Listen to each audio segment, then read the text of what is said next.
Akhirnya kami berdiri di sini untuk menegaskan kembali visi misi kami, membangun Kendal yang maju, sejahtera, adil, makmur, lestari dan berkelanjutan. Bersama kita bisa membangun Kendal yang kuat dari sektor kedaulatan pangan, pemberdayaan ekonomi, pelestarian lingkungan hingga tata ruang wilayah yang ideal. Pertama, tentang kedaulatan pangan. Slogan kami adalah Tika Beni Bertani. Ini bukan asal-asalan karena kami percaya dawuhnya Simbah Kyai Haji Hasyim Asy'ari, pendiri NU, bahwa petani adalah penolong negeri. Kami percaya bahwa pangan bukan hanya soal memenuhi kebutuhan, tetapi juga soal kemandirian dan kesejahteraan para petani. Insya Allah dengan ridho Allah kita bisa menaikkan surplus padi maupun jagung. Juga memastikan kecukupan pupuk bersubsidi di setiap awal masa tanam. Bagi nelayan, kami menjamin ketersediaan subsidi solar.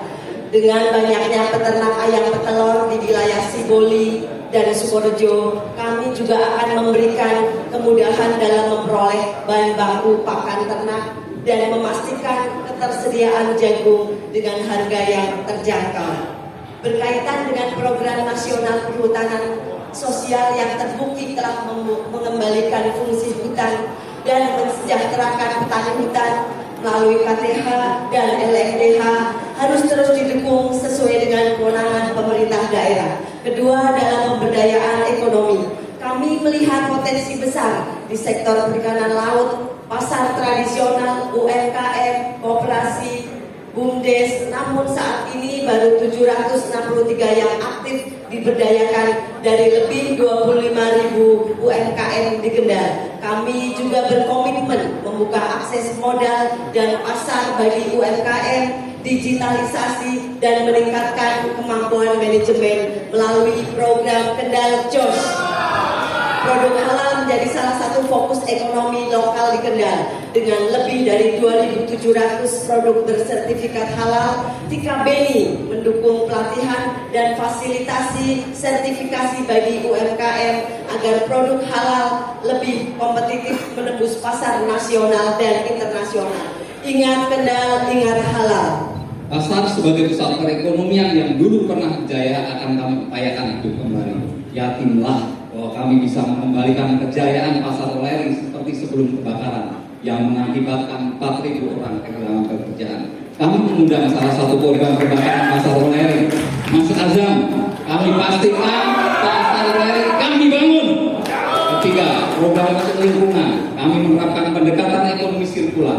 Kami akan mengolah sampah menjadi berkah dengan program Telong ngelongi, ngandung, ngolah. Kami juga berkomitmen untuk fokus pada kawasan pesisir yang rentan abrasi dan banjirop dengan program rehabilitasi dan pembangunan tanggul laut untuk menjaga lingkungan dan ekosistem pesisir kita yang berharga. Terakhir, sesuai dengan PP nomor 85 2019 tentang kawasan ekonomi khusus dan diperkuat dengan Perpres nomor 60 tahun 2022, Kendal masuk dalam kawasan strategis nasional. Maka kita akan menyesuaikan tata ruang Kendal dengan tanpa meninggalkan prinsip-prinsip pembangunan hijau. Kami tidak ingin agar gunung hilang gunungi tinggal pagre. Karena eksploitasi tanpa adanya rehabilitasi. Kendal yang kita impikan bersama adalah Kendal yang berdaya, di mana pangan, ekonomi, dan lingkungan berjalan beriringan. Bersama Tika Beni, mari kita wujudkan Kendal yang jejak, mupeni, dan semakin sejahtera. Yang terakhir, izinkan kami berbantu.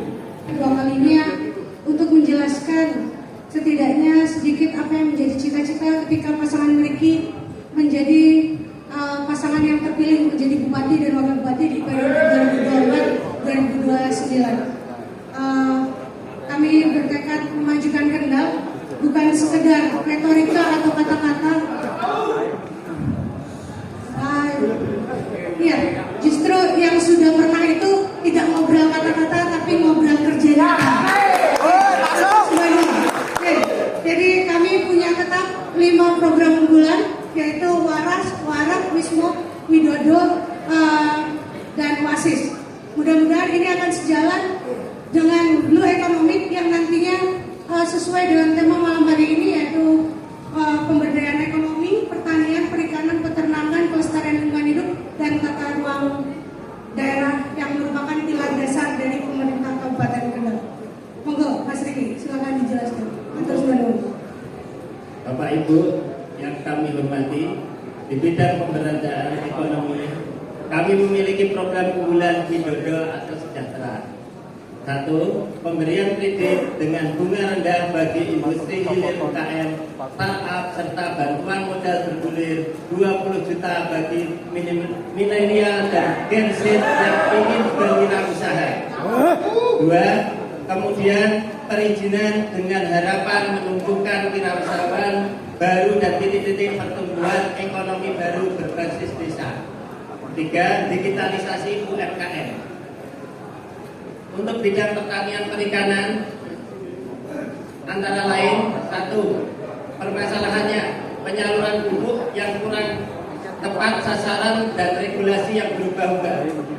Solusi kami sama dengan Bapak Presiden kita Prabowo Subianto, yaitu hapus kartu tani, cukup beli pupuk dengan KTP.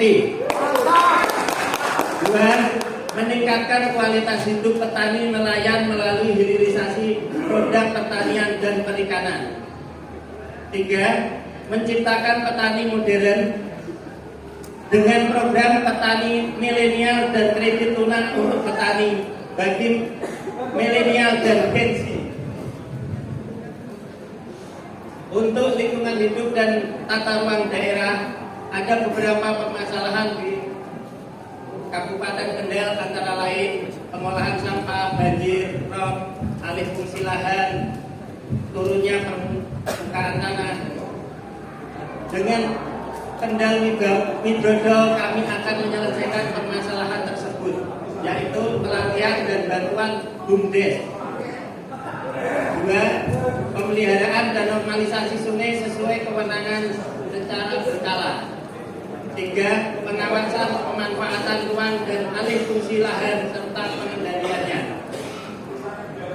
Demikian ide dan gagasan yang dapat kami persembahkan dan kami maksimalkan untuk sedulur-sedulur kami warga Kendal tentang pemberdayaan ekonomi dalam pertanian dan perikanan untuk menjaga kelestarian lingkungan hidup dan tata ruang daerah. Masalah Kendal yang kami cintai, sepatutnya kita bersyukur bahwa kita hidup di kabupaten yang memiliki kekayaan dan keindahan alam yang sangat luar biasa. Kendal memiliki lahan pertanian yang subur dan tanah tinggi yang cocok untuk perkebunan seperti kopi, durian, kakao, cengkeh, dan lain sebagainya. Kondisi alam Kendal juga memberikan keuntungan bagi usaha peternakan. Kendal menjadi penghasil telur ayam terbesar di Jawa Tengah, mencapai lebih dari 75.000 ton per tahun dan nomor urut 2 setelah Kabupaten Kendal se-Indonesia. Kendal juga memiliki garis pantai yang panjangnya mencapai lebih dari 42 km. Kondisi tersebut menjadikan Kendal sebagai penghasil perikanan. Bahkan Kendal menjadi salah satu penghasil ikan bandeng terbesar se-Jawa Tengah. Dalam rangka menjaga kelestarian lingkungan hidup, saya selaku Wakil Bupati mendampingi Mas Ibu Bupati Kendal telah berhasil meningkatkan luasan ruangan terbuka hijau mencapai 2.164 hektar. Angka tersebut lebih besar daripada kabupaten tetangga seperti Batam, Semarang, dan Temanggung. Membangun dan merevitalisasi ruang terbuka hijau atau RTH seperti RTH Boja, RTH Kaliwungu yang modern. Atas kerja keras tersebut, maka Kendal mendapatkan penghargaan Adipura Kencana setelah lebih dari 30 tahun menanti. Insya Allah kepemimpinan saya di 2025 dan 2030 Kendal akan selalu mendapatkan Adipura. Tentunya penghargaan Adipura Kencana ini adalah berkat kerja keras masyarakat bersama pemerintah Kendal yang telah menjaga lingkungan wilayahnya agar tetap. Masyarakat Kendal yang kami cintai, kita tentunya bahwa tahun 2020 sampai dengan tahun 2022 dunia menghadapi wabah COVID-19 termasuk di Kendal.